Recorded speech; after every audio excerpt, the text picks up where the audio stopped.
La Côte d'Ivoire, ce n'est pas seulement Abidjan. Beaucoup de nos parents dans le fond fin du pays ont décidé de rester en contact avec la nature. Oui, dans ces milieux-là, la plupart, la vie est aussi belle qu'agréable. Nous sommes aujourd'hui à Katogo, village situé à 105 km de la ville de Korogo et précisément à 15 km de la frontière ivoiro-malienne. Bienvenue sur Koba TV, Fotamana.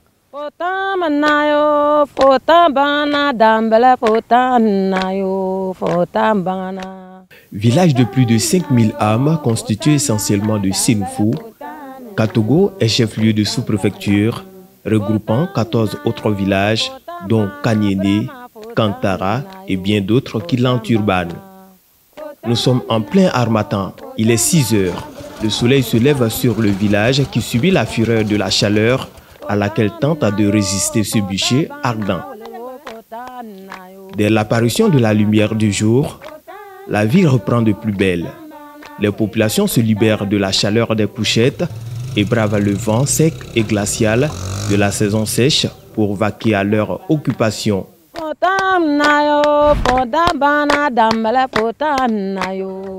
Comme dans pratiquement la totalité des villages, à Katogo, les vieux, oui, sont les garants de la tradition. Donc pour comprendre l'organisation sociale dans ce village, nous avons décidé cet après-midi de nous rendre, rencontrer surtout les têtes couronnées et surtout les garants de la tradition. On y va.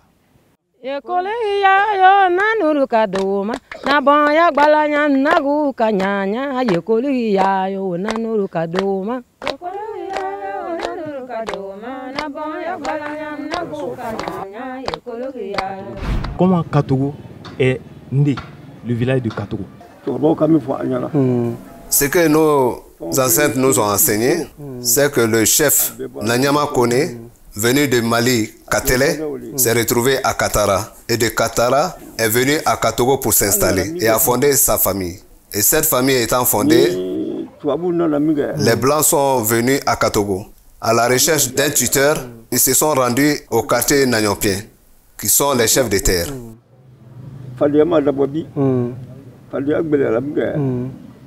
Et là-bas, il y avait une querelle entre eux.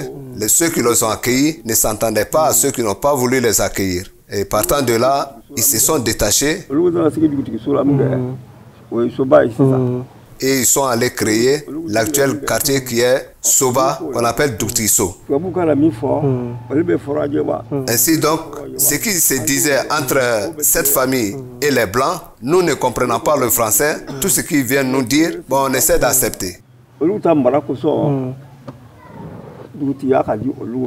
Quand les Blancs partaient, les Blancs leur ont confié la chefferie du village. Et c'est ainsi cette succession qui ne s'est fait que par matriarcat. Aujourd'hui, nous avons comme chef de village le chef Kolo Ouattara, qui est l'actuel chef du village, descendant du chef fondateur de Katogo, Nanyama Kone. Comment les gens sont venus?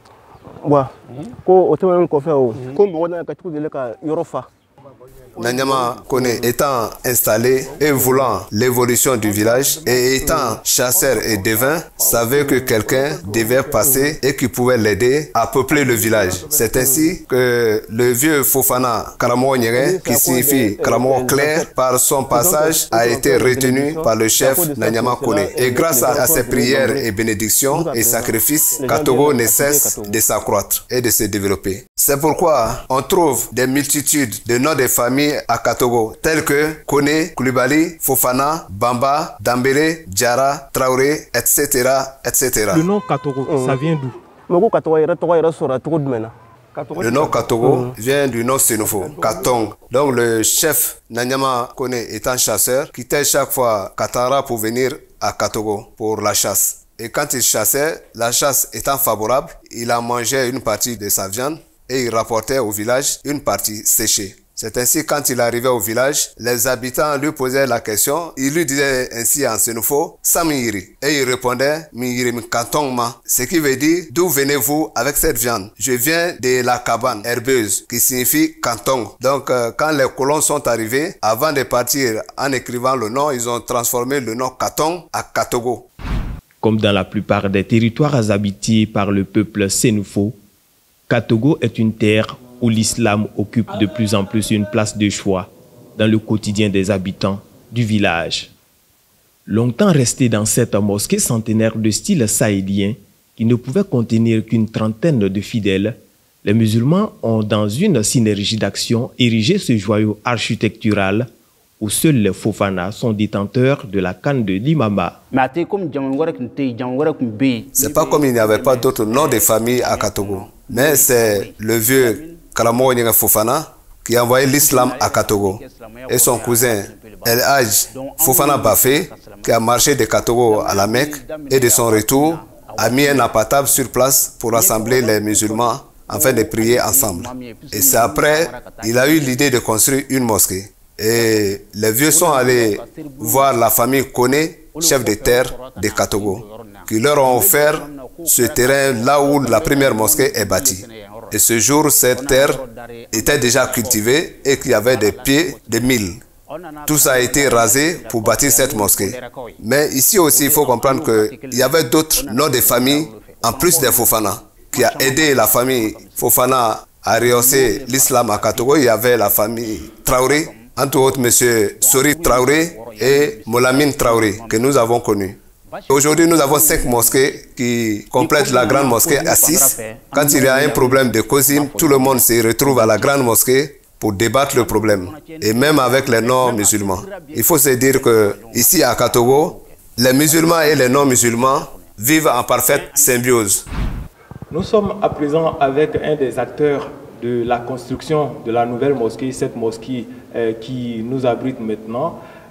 Avec lui, on va parler de l'historique, de comment l'idée est née de vouloir donc offrir à la communauté musulmane de Katogo ce nouveau cadre enchanteur.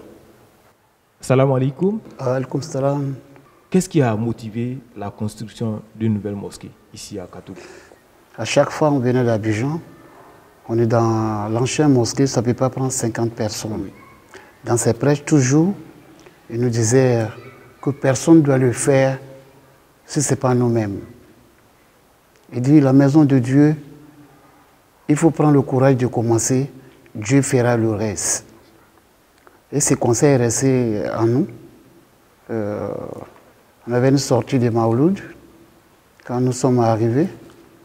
On a un jeune frère, Aléa Chaga Traoré, mon petit frère. Dans ses prêches, il a pris le micro. Près de 400 personnes qui étaient là, qui assistaient. Et comme ça, il a dit, Abou Traoré, il dit, ton père avait fait des briques pour commencer cette mosquée-là, et Dieu l'a voulu. Au jour d'aujourd'hui, quand tu regardes derrière toi, tu vois l'autre mosquée. Est-ce qu'on va rester dans ça? Automatiquement, je lui ai répondu que je voulais ce micro. Quand il m'a passé le micro, j'ai demandé de faire 10 voyages de sable, qu'on commence. Chantéange, et je donnais 100 000 francs. Et on a eu des volontaires en même temps. Il a interpellé M. Dambélé, qui doit envoyer 3 tonnes de ciment. Adama Diarra, qui doit envoyer 3 tonnes de ciment. Et on avait nos douanes qui faisaient tout pour nous. Alhadj Fofana Bakari, qui n'est plus. Que lui, il s'est levé et dit que je donne 1 million. Lui-même, Traoré Chaka Alhadj, il dit je donne 200 000. Voilà comment tout est parti.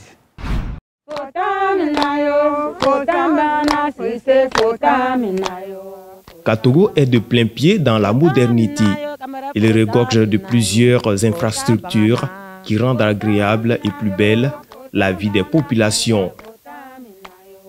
Un centre de santé et une maternité publique avec des personnes qualifiées qui assurent et administrent les soins 24 heures sur 24 aux patients, malgré les difficultés qui d'ailleurs sont communes à bon nombre d'établissements sanitaires publics.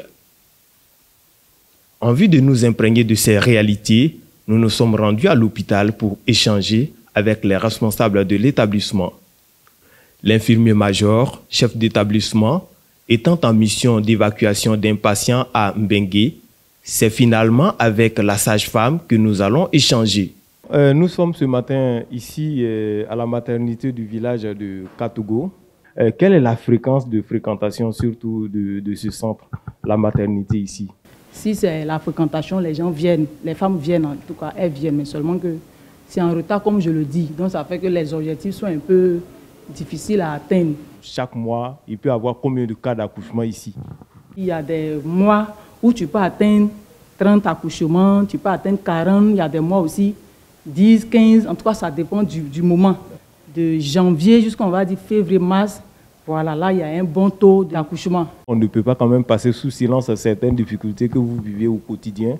Et quelles sont quelques-unes, puisqu'on ne peut pas énumérer toutes ces difficultés-là? Je suis la seule femme pour toutes ces personnes-là. Maintenant, si elles ne font pas déjà les premiers pas pour venir vers moi, il faut imaginer, regarde tout ce village-là, il y a d'autres encore autour. Donc je ne peux pas, en même temps que d'autres sont ici, je ne peux pas en même temps aussi aller vérifier les autres localités pour voir si telle femme enceinte, il faut venir prendre ton carnet, il faut respecter ton rendez-vous. Voilà, donc je peux dire que c'est ce côté-là qui nous fatigue un peu. Et puis, tu vas avoir 40 accouchements, 20 accouchements, tu n'as même pas de kit. Tu 1 à 2 mois, 3 mois, tu es là, tu travailles dans le vide comme ça. Mais en même temps, je n'ai pas de gants. Si dans le mois, je peux avoir 40 accouchements. CPN, je peux avoir plus de 200 personnes peut-être dans le mois. Multiplié par combien de gants qui peuvent me faire ce travail normalement. Voilà. Et on me demande de faire comme ça. J'ai combien? Et puis je dois mettre tout ça là dans un paquet de gants, compris les paires de ciseaux, les matériels, tout et tout. Voilà. Un coup de gueule, l'expression de plusieurs années de difficultés et d'une lutte solitaire acharnée menée par le personnel de l'établissement sanitaire.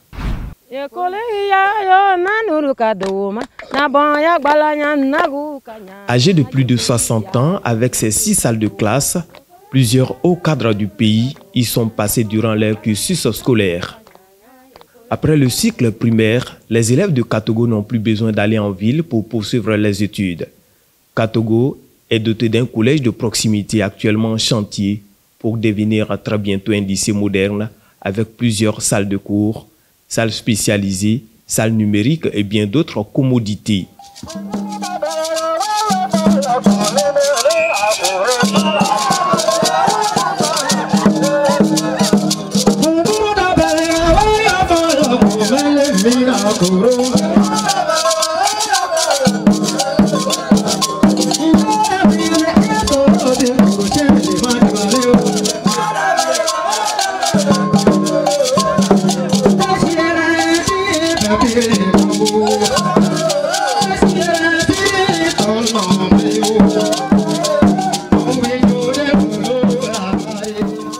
À l'image des villes, la vie à Katogo est vue comme une aubaine pour certains jeunes qui ont décidé de saisir les opportunités d'affaires qui s'offrent à eux pour pouvoir joindre le debout, en dehors des travaux champêtres qui représentent l'activité principale. Ce sont les petits métiers. Et vous êtes ici en tant que ferronnier du village de Katogo. Ça fait combien de temps vous exercez ce métier?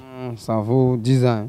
Maintenant, comment vous trouvez le marché puisque vous êtes en quelque sorte comme un commerçant? Bon, en tout cas, aller là, bon, souvent il y a 6 mois qui marchent, il y a 6 mois on ne marche pas bien. Vos clients, ce sont qui? Les clients? Bon, les clients, c'est partout. Hein. Les clients quittent partout. Il y a d'autres qui quittent au village ici, il y a d'autres qui quittent au département de Katogo. Parce que Katogo commande beaucoup de villages ici. Pourquoi vous n'avez pas décidé d'aller vous installer à Abidjan ou encore, en tout cas dans d'autres coins si ce n'est pas à Katogo? Est-ce qu'ici, vous en sortez véritablement? Mais pour aller aux grandes villes là-bas, là, bon, il y a beaucoup même qui vont là-bas, bon, ils voient toujours ça ne va pas. Si tu n'as pas de relation là-bas, si tu es allé là-bas, ça ne va pas t'arranger. Voilà, comme ça. Donc, si Dieu te donne beaucoup long, tu as trouvé un peu, peut-être tu peux aller là-bas.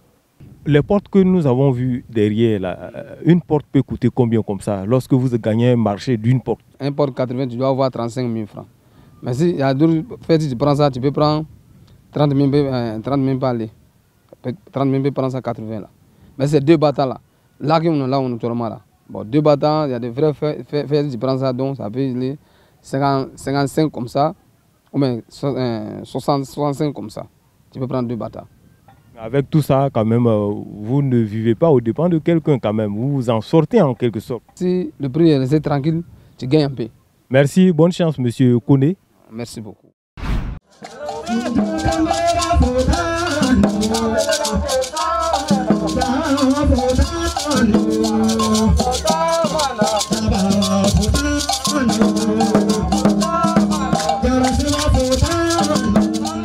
Autre lieu, autre métier, la couture.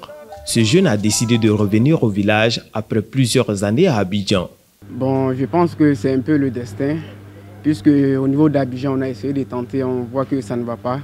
Et on sent un peu que Abidjan est un peu saturé, il fallait un peu faire un peu de recul pour voir, au moins tenter encore sa chance.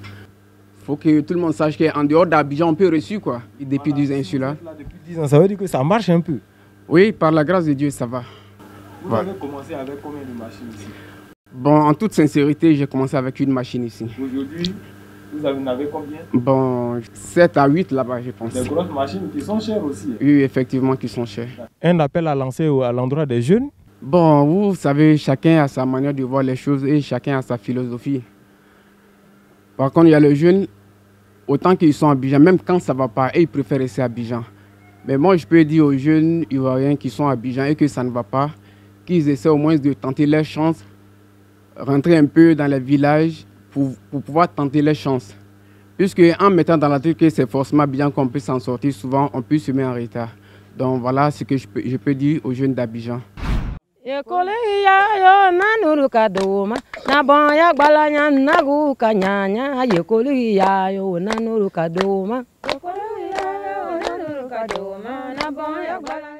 Dans le département de Mbengue, comme partout dans le nord du pays, la mécanique d'engins à 2 ou 3 roues est le métier le plus juteux en ce sens que la quasi-totalité des populations possède une moto. Tu es ici dans le garage à Katogo depuis combien d'années? Depuis en 2013. Mais est-ce que tu gagnes l'argent? Bon, je gagne un peu.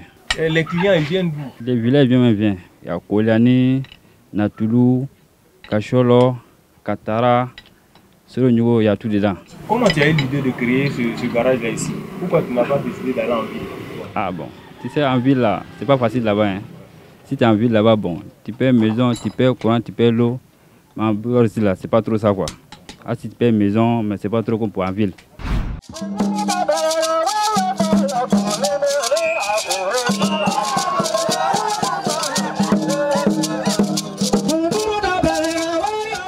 La vie à Katogo sera encore plus agréable et belle pour la jeunesse. Un grand projet de construction d'une usine de transformation de graines de coton sort de terre. Nous nous sommes rendus sur le chantier qui couvre un terrain de 10 hectares. C'est une usine qui doit tirer l'huile de coton, les graines. Alors, et puis encore, il va produire encore la nourriture des bœufs, qu'on appelle trito. Il était important quand même pour le village de Katogo d'avoir une usine. Je suis toujours au village, j'ai fait Abidjan et que j'ai trouvé que vraiment aller rester en ville là-bas comme ça et puis tu n'as rien à faire, ça ne sert à rien. Il faut replier. Donc je me suis replié pour venir au village et j'ai mon champ dans la cadre, j'ai fait mes petits élevages. Et donc comme j'ai été voir mon ami, il m'a envoyé vers le village, j'ai pu avoir le terrain vraiment qui va venir poser l'usine à Katogo. Donc moi je crois qu'avec cette usine, ça va permettre aux jeunes de travailler, ceux qui veulent sortir, et s'ils voient déjà qu'il y a quelque chose à faire au village, je crois qu'il y a beaucoup qui vont rester. Vous êtes le chef des maçons ici, Oui. sur le chantier de construction de l'usine. Oui. Depuis quand vous avez commencé ce travail? Bon, on a commencé, ça vaut 2 mois déjà. On a environ 32 personnes sur le terrain. On est 5 maçons aujourd'hui. Comme la fête approche là, c'est pour ça qu'on veut faire le petit travail là aujourd'hui. Aujourd'hui, c'est un jour de repos. Ici à Katogo, est-ce qu'on gagne l'argent dedans? Oui, on gagne l'argent déjà. On va voir sur la l'air. Est-ce qu'on peut s'en sortir en restant au village? Bon, On peut dire aux jeunes de s'approcher à nous. Le travail des maçonneries, ça donne beaucoup de l'argent, ça donne aussi l'avenir pour les jeunes aussi.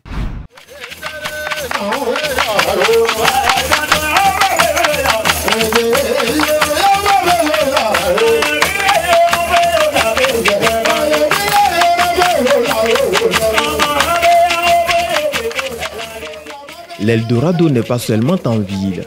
Il suffit seulement de faire appel à son sens de créativité. Une des particularités de ce village est que la modernité, l'islam et les croyances traditionnelles s'entremêlent et cohabitent dans une entente parfaite. Aujourd'hui, c'est un jour de réjouissance à Katogo. La danse à Dosogoni, la danse des forgerons de Katogo et la danse kapatien du village voisin Kanyene sont exécutées.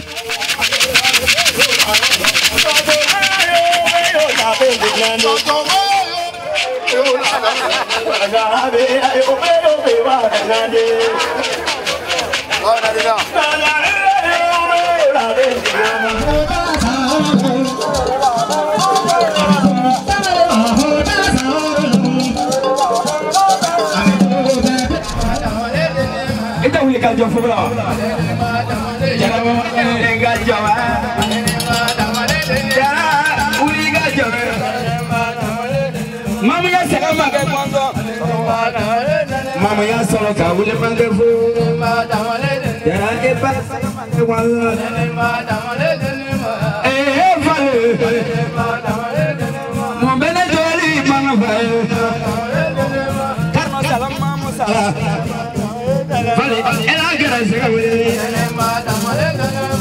ya de menya salamu alaikum smaira jara.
Les femmes de Katogo occupent une grande place dans le développement de ce village.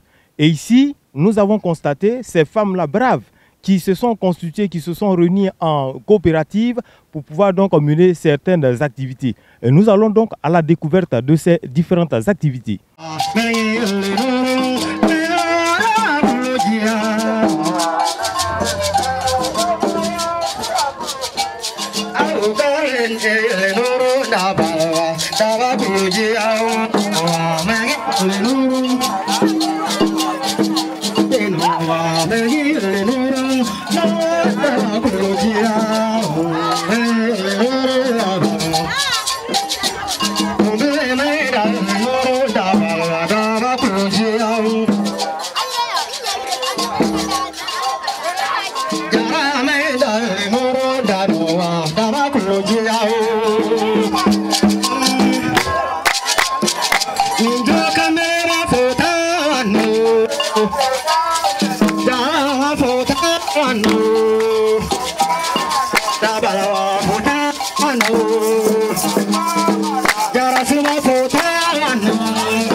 Voilà, chers téléspectateurs, nous sommes au terme de cette tournée dans le village de Katogo, un village où il fait bon vivre.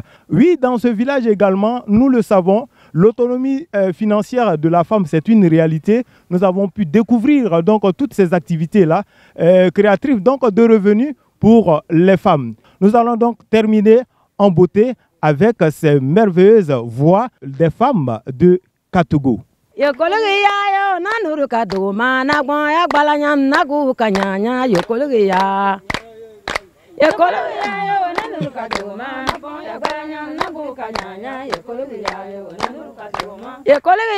nanuru kaduma nagwa balanya nagu kanyanya yokologiya nanuru kadu nanuru kaduma nagwa balanya nagu kanyanya yokologiya nanuru kaduma nala kaduma nagwa balanya nagu kanyanya yokologiya nanuru kaduma nanuru kaduma nagwa balanya nagu kanyanya yokologiya nanuru kaduma nala kaduma nagwa balanya nagu kanyanya yokologiya nanuru kaduma nanuru kaduma nagwa balanya nagu kanyanya